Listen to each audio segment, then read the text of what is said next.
तो हम पर जो पादप होता है वो जो है विज्ञान की वह शाखा होती है जिसमें पादपों का अध्ययन किया जाता है। उसके बाद जो फादर ऑफ बॉटनी है, फादर ऑफ बॉटनी,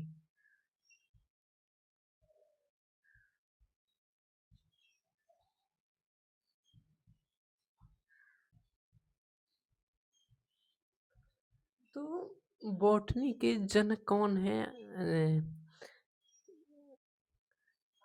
थियोफ्रेस्टस जो है, थियोफ्रेस्टस जो है इनके जनक का नाम है थियोफ्रेस्टस।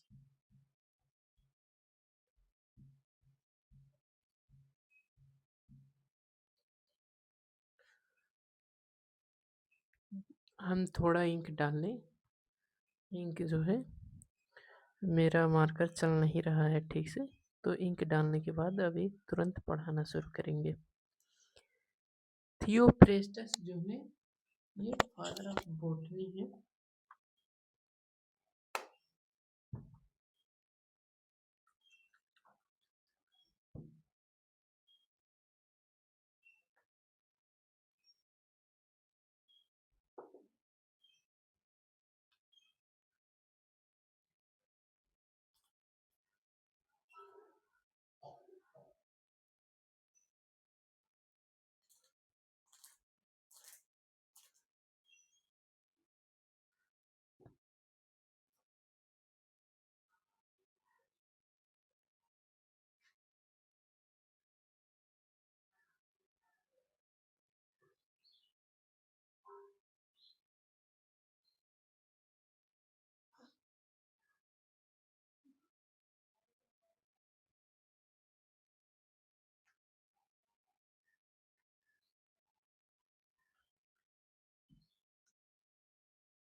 फादर ऑफ बॉटनी कौन है?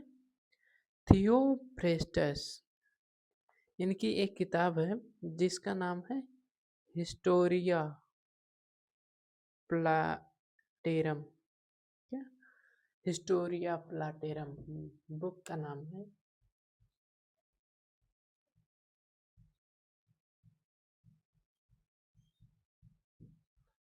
हिस्टोरिया प्लाटेरम। तो जो है पादप जगत के या बॉटनी के जो जनक हैं वो थियोफ्रेस्टस, और इनके बुक का नाम है हिस्टोरिया प्लाटेरम। इनका वर्गीकरण किया गया है। तो पादपों का वर्गीकरण जो है किस प्रकार किया गया है? इक्लर ने 1883 ईस्वी में पादप को जो है दो भागों में बांटा। पादप जगत को दो भागों में बांटा। अभी हमने जो है इसको बताया है, लेकिन एक बार और जो है बता दे रहा हूँ आपको।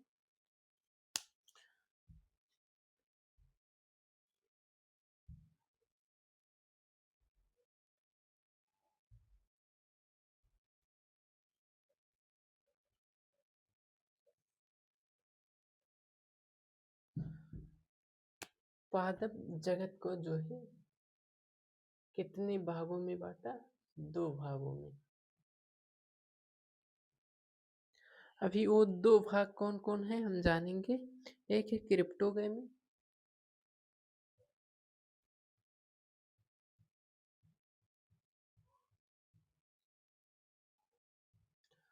और दूसरा है फेनेरोगामी।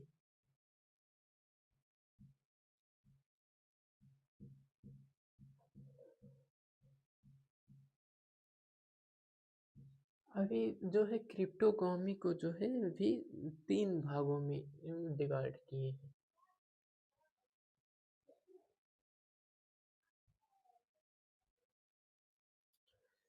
पहला जो है वो है थैलोफाइटा।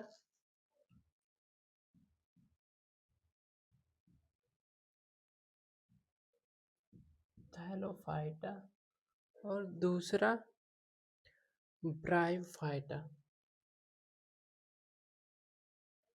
सॉरी सायोफाइटा है।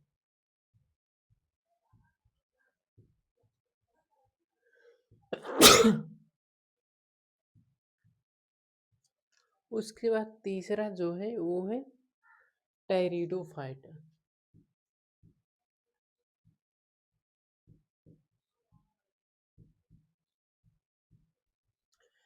थैलोफाइटा को इन्होंने 3 भागों में बांटा। शैवाल, कवक और लाइकेन। जिस प्रकार ये जो है आपस में बटे हुए हैं उसी प्रकार फनेरोगामी भी जो है 2 पार्ट में फनेरोगामी को 2 पार्ट में डिवाइड किया गया है।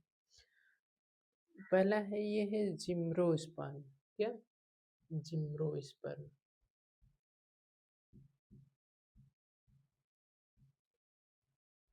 और दूसरा है एंजियोस्पर्म।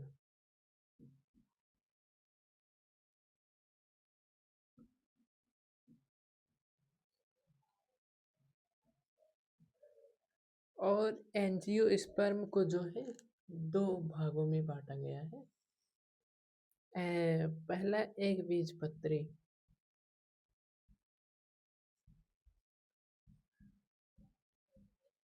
और दूसरा द्विबीजपत्री।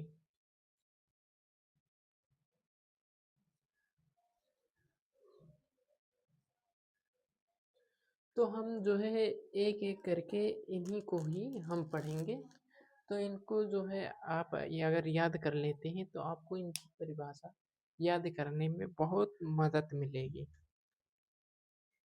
आप जो है इस चार्ट को याद कर लीजिएगा, क्योंकि ये चार्ट को याद करने से आपको जो है इनके नाम पता हो जाएंगे।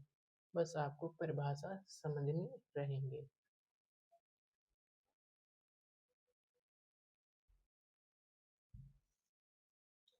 तो इस प्रकार जो है लाइकिन ने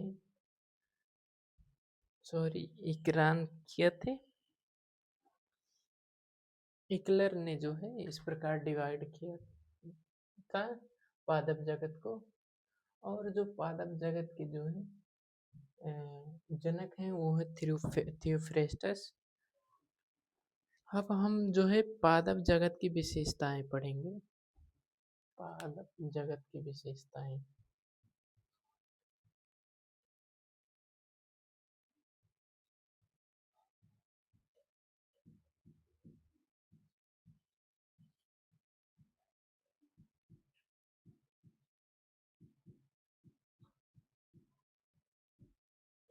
क्या है?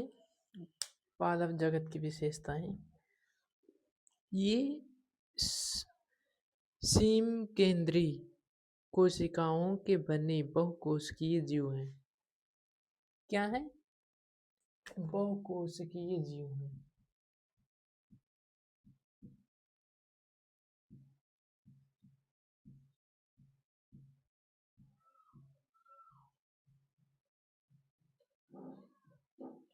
पादप जगत जो है बहुकोशिकीय जीव है।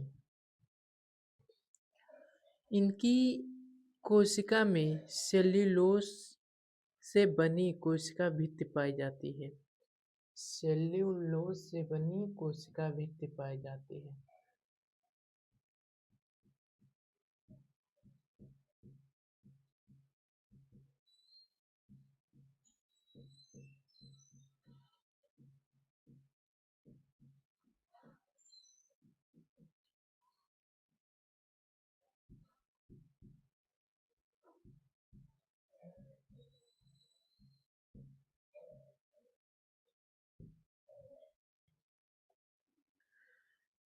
ये स्वयंपोषी तथा इनमें भोजन का संचयन स्टार्च रूप में होता है। भोजन का संचयन जो होता है स्टार्च रूप में होता है।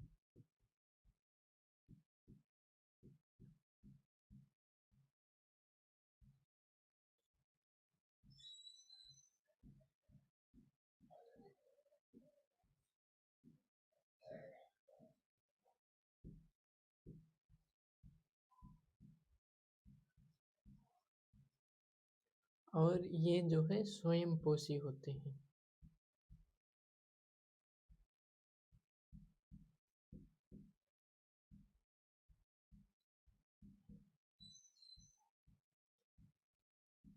ये रही जो है पादप जगत की विशेषताएं।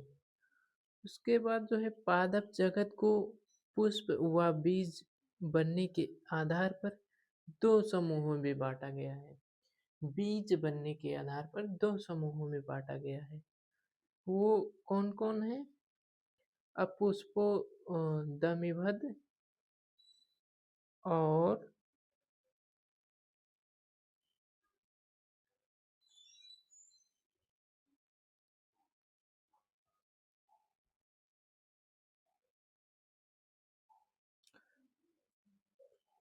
पहले हम पढ़ेंगे अपुष्पो दमिभद को जो है इसमें फूल रहित और बीज रहित पादप सम्मिलित हैं जिसमें जननांग छिपे होते हैं। इसे आगे 3 डिवीजन में विभाजित किया गया है। थैलोफाइटा, ब्रायोफाइटा और टेरिडोफाइटा। तो इस प्रकार जो है क्रिप्टोगामी को हमने जो है पढ़ा था पहले ही। तो उसी क्रिप्टोगामी को ही जो है यहाँ पर विस्तृत रूप दिया गया है। तो हम जो है पढ़ेंगे थैलोफाइटा को। ठीक, थैलोफाइटा।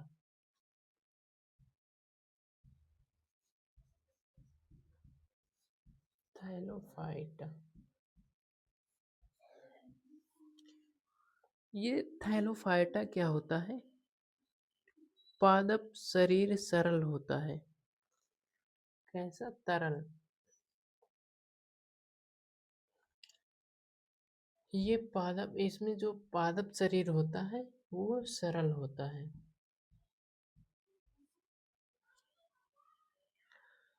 जिसे थैलस कहते हैं। पादप शरीर सरल होता है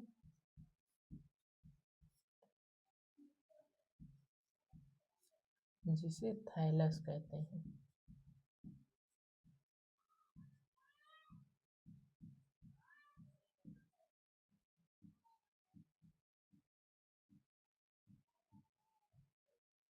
ठीक, तो इस प्रकार जो है हमने छोटा सा परिभाषा लिखा है।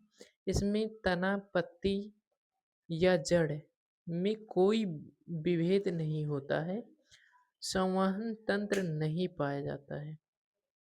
इसमें जो है संवहन तंत्र नहीं पाया जाता है।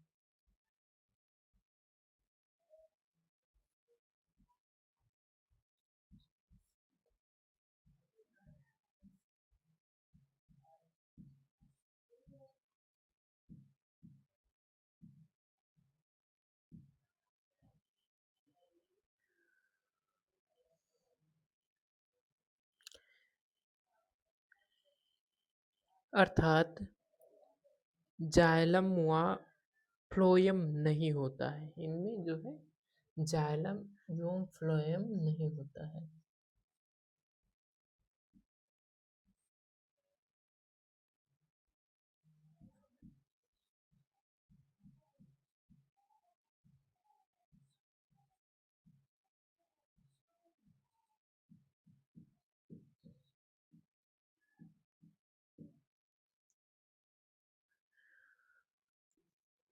ये जलीय या अर्धजलीय आवास में रहते हैं।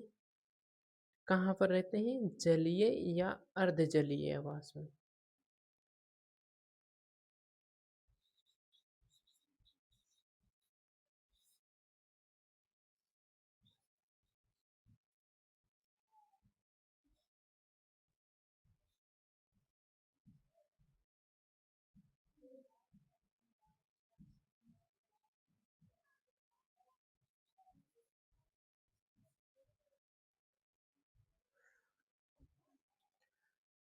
तो थैलोफाइटा जो होता है, उनका शरीर सरल होता है, जिसे क्या कहते हैं? थैलस कहते हैं।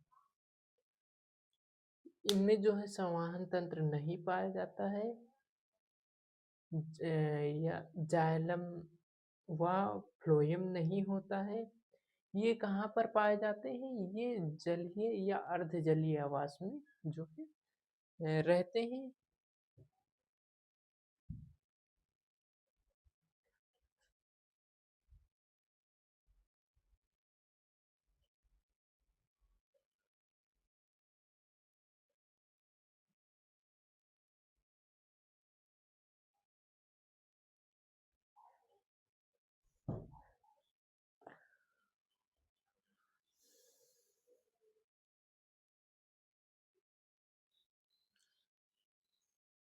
जननांग एक कोशिकीय और अनावृत होते हैं।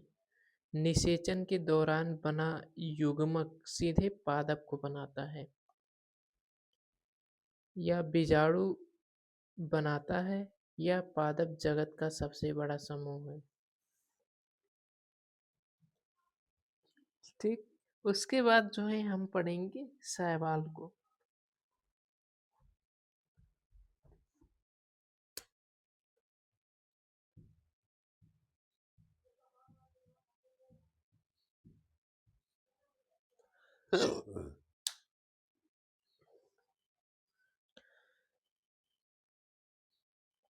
इसका अध्ययन एल्गोलॉजी या फिर फाइकोलॉजी में जो है किया जाता है। एल्गोलॉजी या फाइकोलॉजी में किया जाता है।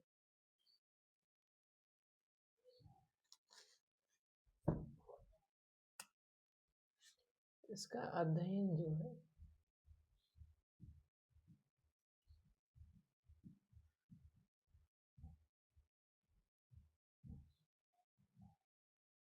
लॉजी या फाइकोलॉजी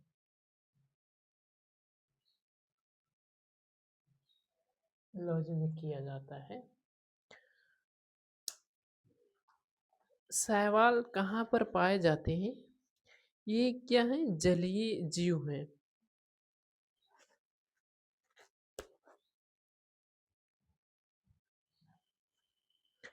ये नमी युक्त स्थानों, पत्थरों, मिट्टी या लकड़ी पर पाए जाते हैं। कहाँ पर पाए जाते हैं? नमी युक्त स्थानों पर।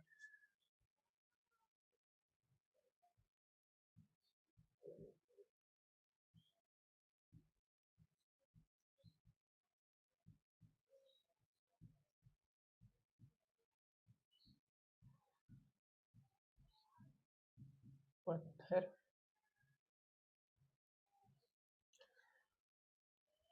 और मिट्टी।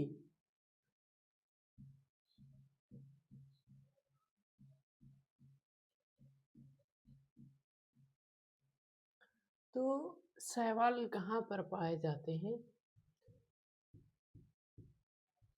अभी जो है हमको पता चला, नमी युक्त स्थान, लकड़ी, पत्थर और मिट्टी, इन्हीं स्थानों पे जो है शैवाल पाए जाते हैं। पोषण के आधार पर शैवाल जो है स्वयं पोषी होते हैं। ये पोषण के आधार पर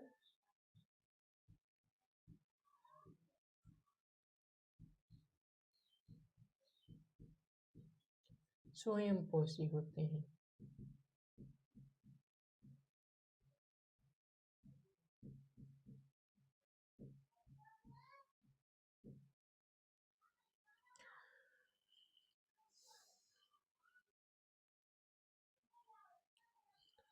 इनमें संचित भोजन स्टार्च के रूप में होता है, संचित भोजन स्टार्च के रूप में।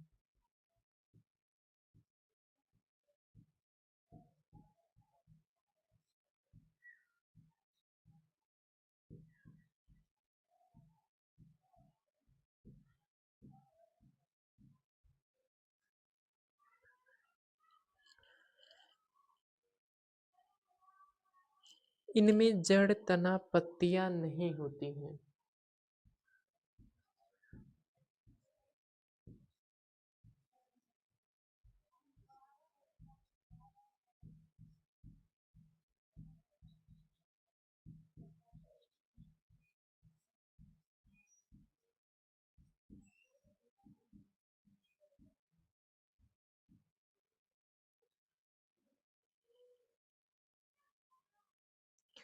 शरीर थैलस के आकार का होता है। शरीर कैसा होता है? थैलस के आकार का।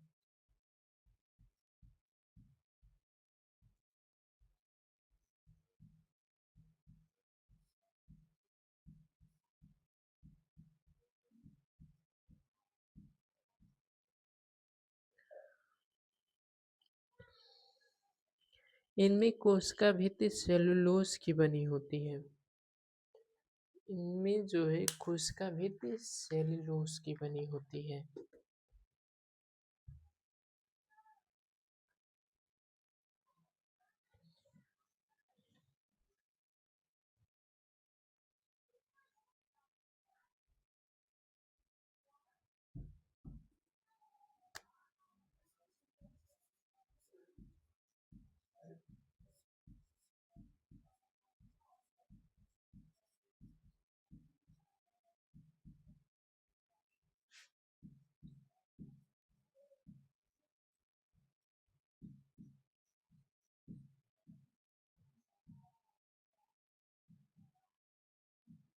सेलुलोज की बनी होती है कोशिका भित्ति शैवाल में, और निषेचन के बाद भ्रूण का निर्माण नहीं होता है। शैवालों में प्रजनन, इनमें कायिक प्रजनन, अलैंगिक प्रजनन तथा लैंगिक प्रजनन द्वारा होता है। इनमें जो प्रजनन होता है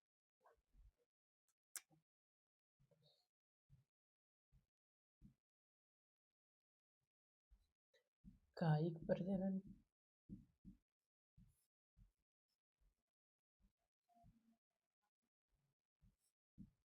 लैंगिक प्रजनन, अलैंगिक प्रजनन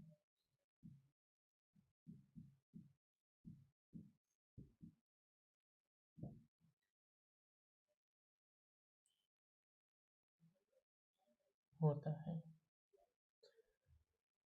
तो इस प्रकार हमने जो है शैवाल को पढ़ा।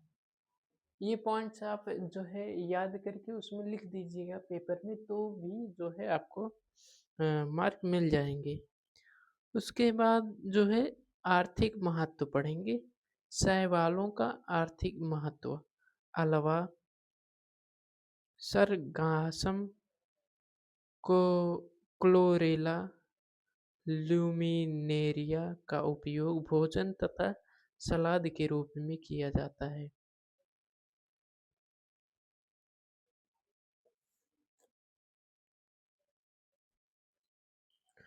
अलावा को समुद्री सलाद कहा जाता है। अलावा महत्व है।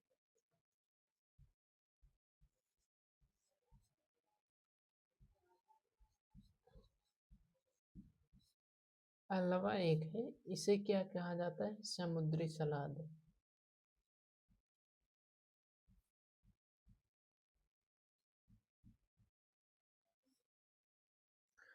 अलावा को समुद्री सलाद कहा जाता है अल- क्योंकि जापान के लोग भोजन के रूप में खाते हैं। अलावा को कौन खाते हैं? जापान के लोग जो है सलाद के रूप में खाते हैं। कोन्ड्रस नामक शैवाल से आयरिस अगर प्राप्त किया जाता है, जिसका उपयोग जो है चॉकलेट बनाने में किया जाता है। क्लोरेला शैवाल का उपयोग अंतरिक्ष यात्री अंतरिक्ष यान के साथ लेकर जाते हैं, क्योंकि इनमें प्रचुर मात्रा में प्रोटीन और कार्बोहाइड्रेट पाया जाता है। क्लोरेला एक और उदाहरण है। क्लोरेला इनको जो है अंतरिक्ष यात्री जो हैं अंतरिक्ष में लेकर जाते हैं, और क्योंकि इनमें जो है अधिक मात्रा में प्रोटीन और कार्बोहाइड्रेट पाए जाते हैं, इसलिए जो है साथ में लेकर जाते हैं और इनको खाने में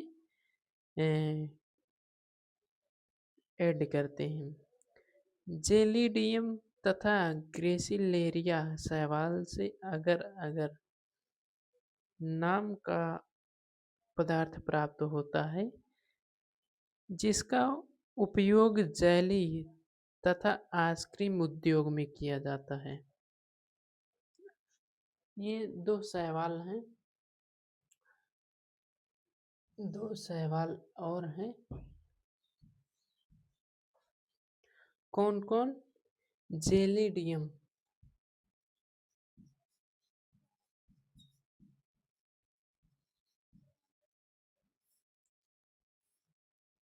और एक और है ग्रेसिलेरिया।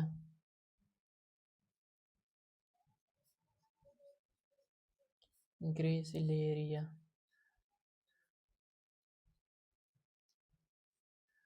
इनका उपयोग जो है आइसक्रीम बनाने में किया जाता है। ल्यूमिनेरिया से आयोडीन प्राप्त किया जाता है। ल्यूमिनेरिया से आयोडीन प्राप्त किया जाता है। एक और है जो है इन दोनों से आइसक्रीम बनाया जाता है।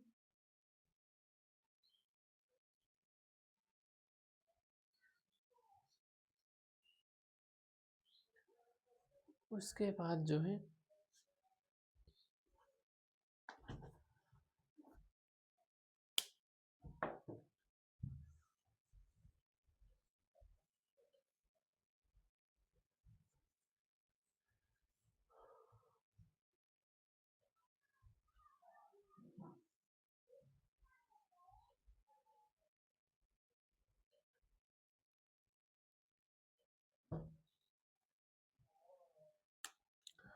आयोडीन भी बनाया जाता है, लेकिन वो है ल्यूमिनेरिया। ल्यूमिनेरिया शैवाल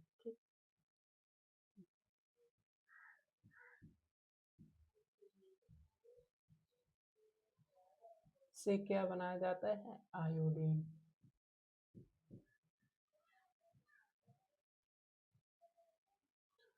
ये भी एक प्रकार का जो है शैवाल है।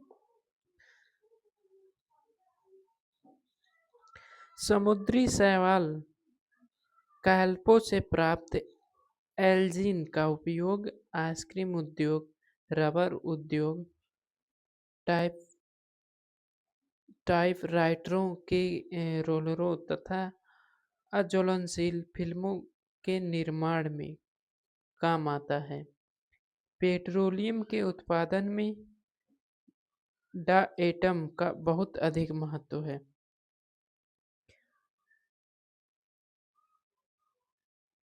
कोलेरा से क्लोरीन नामक प्रतिजैविक औषधि तैयार की जाती है, जो जीवाणुनाशक होता है।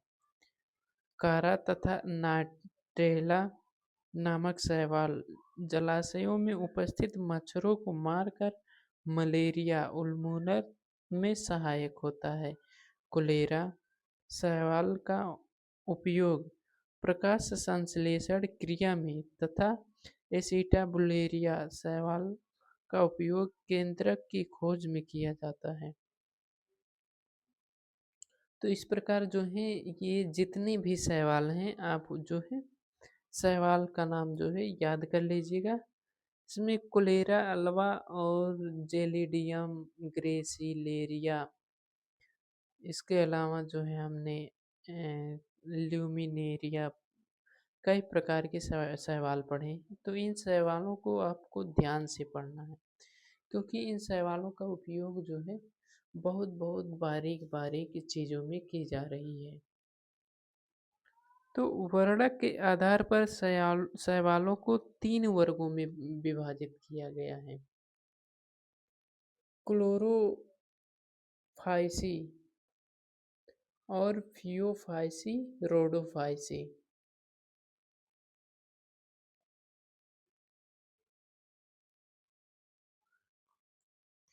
वर्णकों के आधार पर शैवाल को जो है 3 भागों में बांटा गया है। कौन कौन है?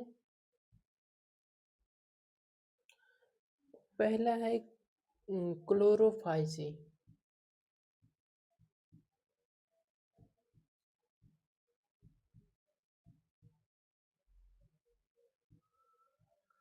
और दूसरा है फियोफाइसी।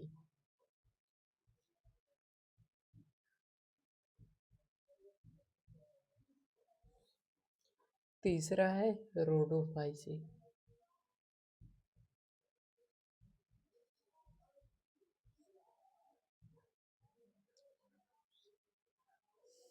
सबसे छोटा एक कोशिकीय शैवाल जो है एसिटाबुलेरिया है। सबसे छोटा एक कोशिकीय शैवाल, ये नोट में है, याद कर लीजिएगा।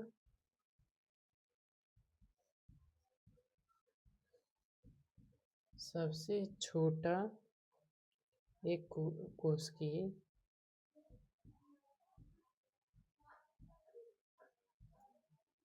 शैवाल एसिटाबुलेरिया।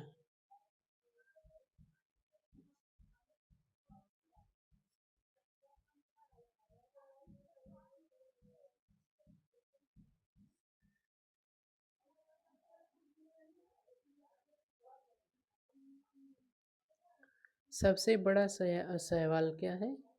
सबसे बड़ा शैवाल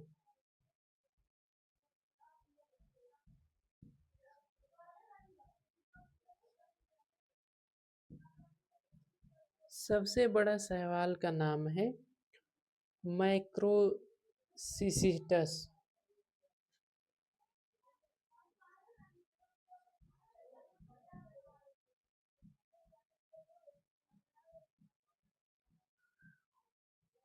मैक्रोसिसिटिस। तो ये सबसे बड़ा शैवाल है। सबसे छोटा गुणसूत्र ट्रिलियम ग्रांडिफ्लोरा शैवाल का बर्फ पर उगने वाले शैवाल को क्रायोफाइटक शैवाल कहते हैं। क्रायोफाइटक।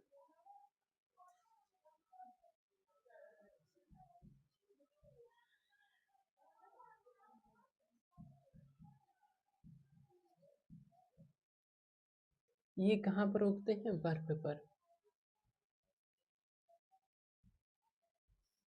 ठीक। तो इस प्रकार जो है हमें जो है उदाहरण के तौर पर शैवालों के नाम याद रखने हैं। उसके बाद हम पढ़ेंगे लाइकेन। लाइकेन।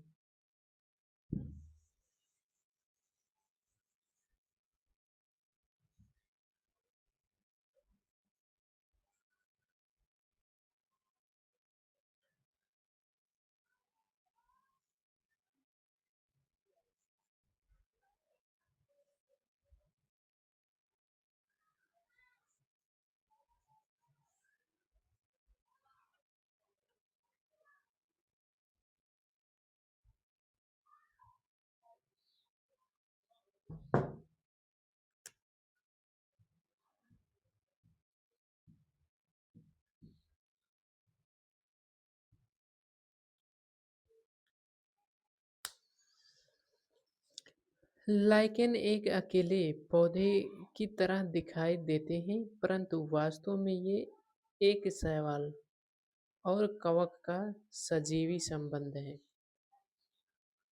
शैवाल और कवक का सजीवी संबंध है।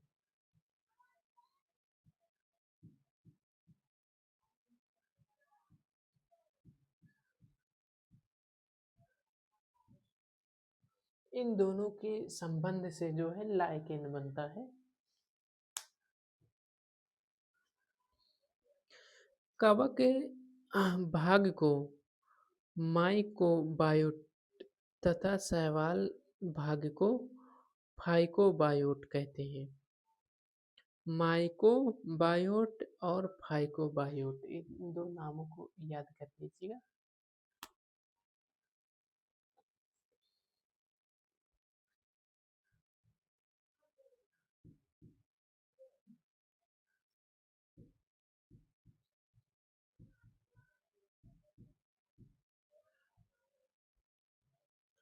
और फाइकोबायोट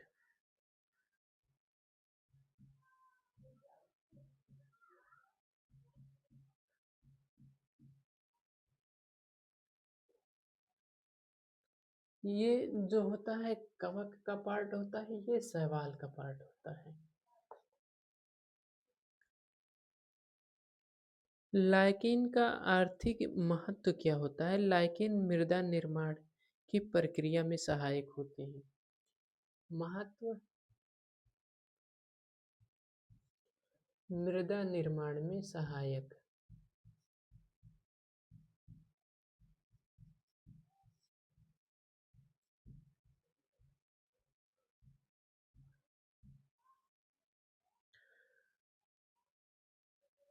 रेडियर मांस क्लेडोनिया को आर्कटिक भाग को भोजन के रूप में प्रयोग किया जाता है। भोजन के रूप में भी किया जाता है।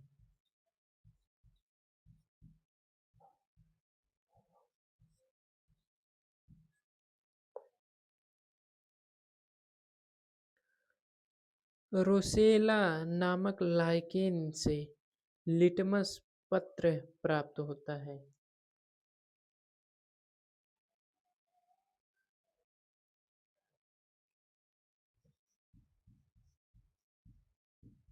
रोसेला एक लाइकेन है और इसे इसे इससे क्या प्राप्त होता है?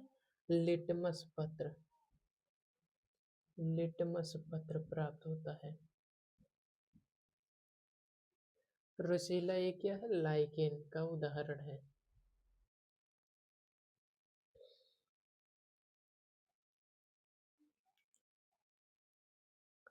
जो लिटमस पत्र प्राप्त होता है, जिनका उपयोग अम्ल क्षार मापन में किया जाता है।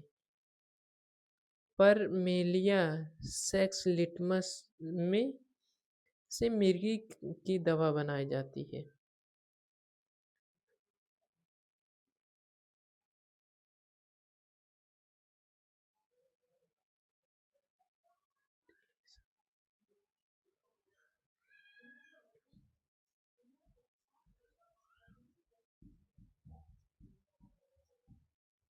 परमेलिया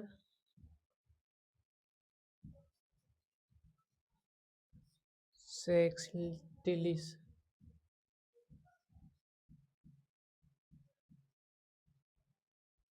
इससे मिर्गी की दवा बनाई जाती है। तो ये रहे जो है उनके महत्व। उसके बाद हम पढ़ेंगे ब्रायोफाइटा।